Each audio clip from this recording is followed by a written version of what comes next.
So ayun siya mga Sonic, nilinisan na rin natin. Ayan, medyo binasa na natin yung paa. So tingin ko nahuli talaga siya mga Sonic kasi yung pakpak niya halos patubo pa lang.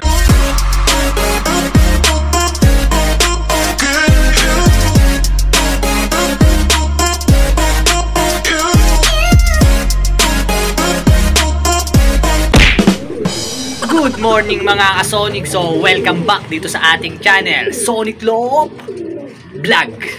So ayun mga ka-Sonic, so for today's video is meron tayong ibon na nagbabalik sa mga ka-Sonic. So tapos na yung entry yan sa South at eto kauwi lang ng ibon natin.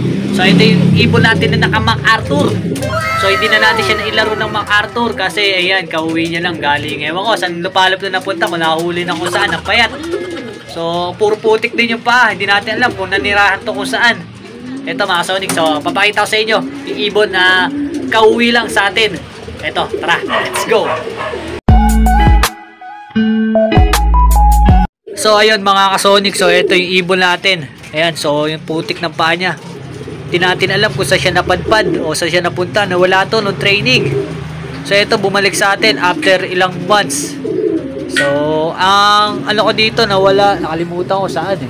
Pero papanoorin natin sa mga video natin mga Sonic saan nawala itong ibon na ito. So ayan. So naka MacArthur yan. Ayan, nakikita nyo naman dyan, naka NHPC MacArthur siya, kaya lang di na natin siya mailalaro. Gawa ng ngayon lang siya umuwi, halos ang payat, i-kondisyon natin ulit. Ililipad natin ng summer race mga Sonic. Lilipad na lang natin ng summer yan, makasakali pa. Re-recover natin at yun, bibigyan natin ng pang-recover para makahabol sa summer. So malapit pala na may summer eh.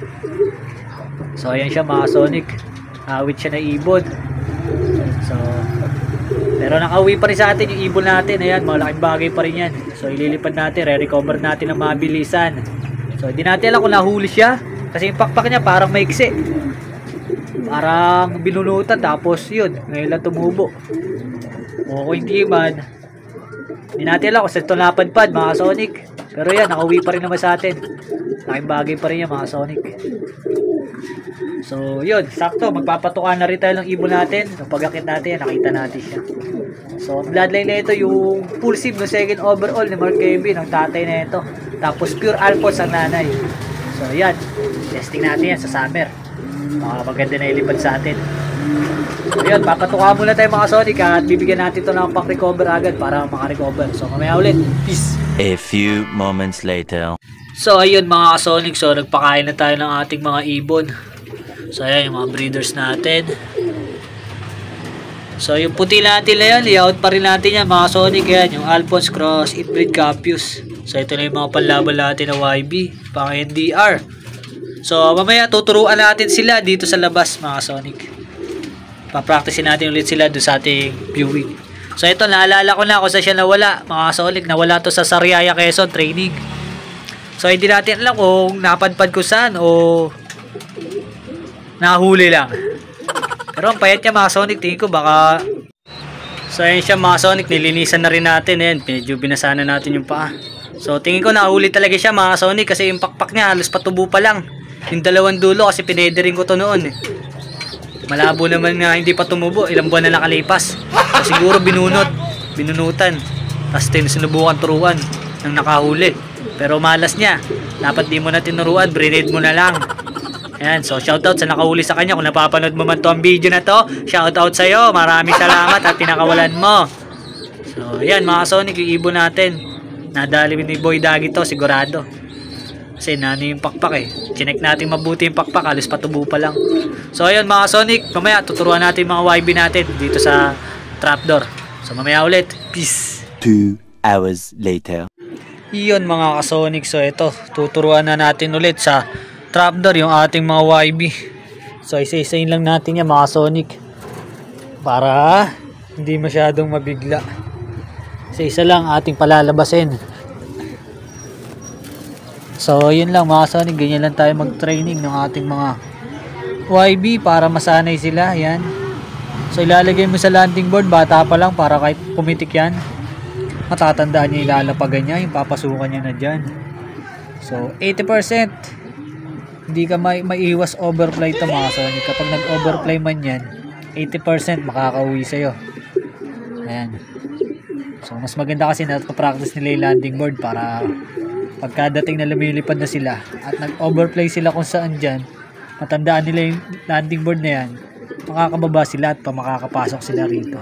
So ganun ang ginagawa natin pagtuturo sa ating mga YB. So lahat yan, maliban lang sa puti. So yung puti kasi is hindi natin yan tuturuan, i-out lang natin yan.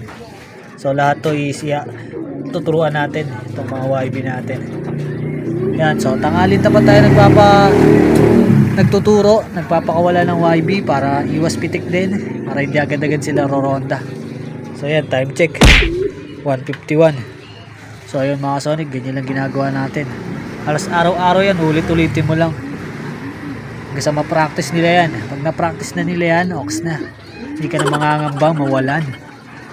So ayan, unahin na natin yung anak ng ating African Black Eagle. Yan. Tapos yung iba nating ibon dito, halos may one eye cold.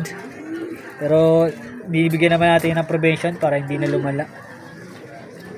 So yan, ang tuturuan natin is 1, 2, 3, 4, 5, 6. So 6 na YB. Tapos meron pa tayo doon sa loob.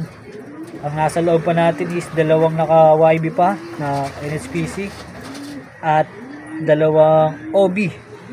So bali yan, 11 mga ano natin tuturuan. So yun lang mga Sonic, mamaya ulit.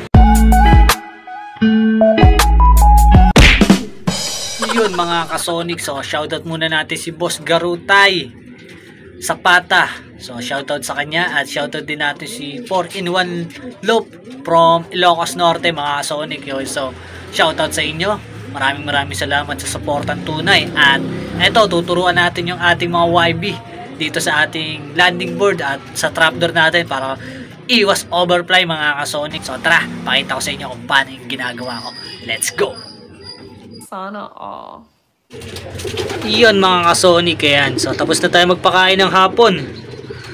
So ayan yung ating mga ibon, lilipara na sila. So ito yung dalawa nating huling panglaro. Ayan, nakadalawa na kayo species. So baka blue bar ang kulay. Ito ang tatay. Ayan. So medyo malalaki na. Last clutch na rin yan mga Sonic. Ito, abangan nyo itlog na ito. Baka kursunada nyo. Pag nag-itlog yan, i-out ko lang din. Full sieve no second overall ni Mark Kevin. Ayan.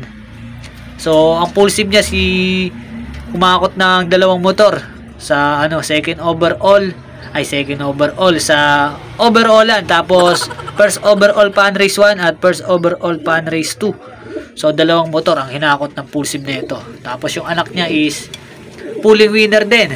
Solid sa Pampanga. So sana makuha natin yung speeda niyan.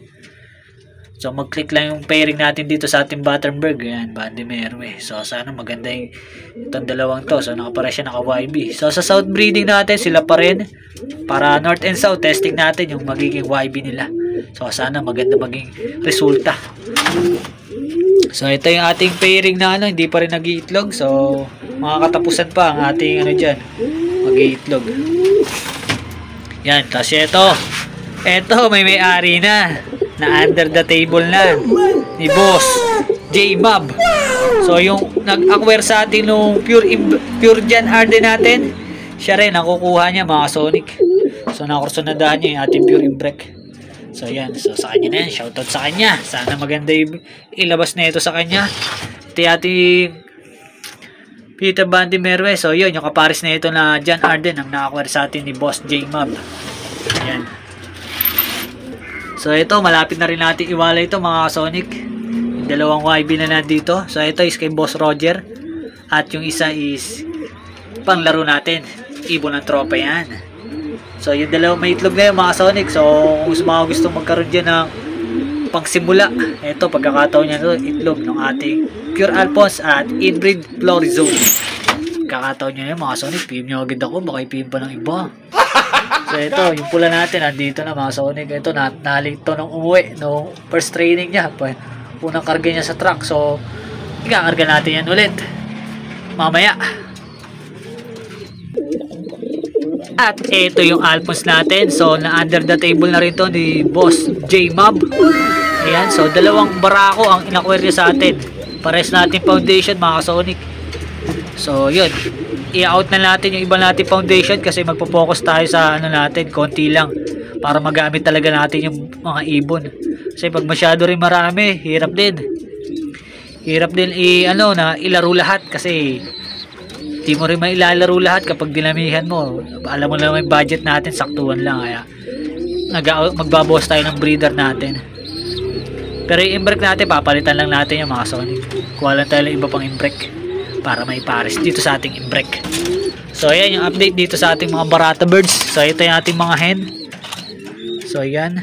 So ito mga nakapahinga na to. Condition na to mga Sonic. Pero sasabay-sabay natin pagpurga yan para isang purgahan lang. So yun dito natin medyo malaki na rin yung YB natin dyan. Panglaban din yan.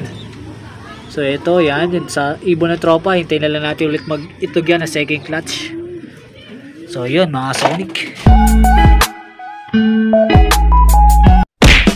Yun mga ka-Sonic. So shout out sa lahat ng mga followers at subscribers natin dyan. Hanggang dito na lang natin tatapusin tong video na to. At kung nagustuhan mo to, huwag mo kalimutan mag-iwan ng isang like mga ka-Sonic. At yun ay malaking bagay na dito sa ating channel. At please subscribe na itong ating channel at follow my FB page and Facebook profile. May follow na lang din mga Sonic sa mga solid ka-Sonic natin dyan. Maraming salamat. God bless to all. Thank you for watching. Peace.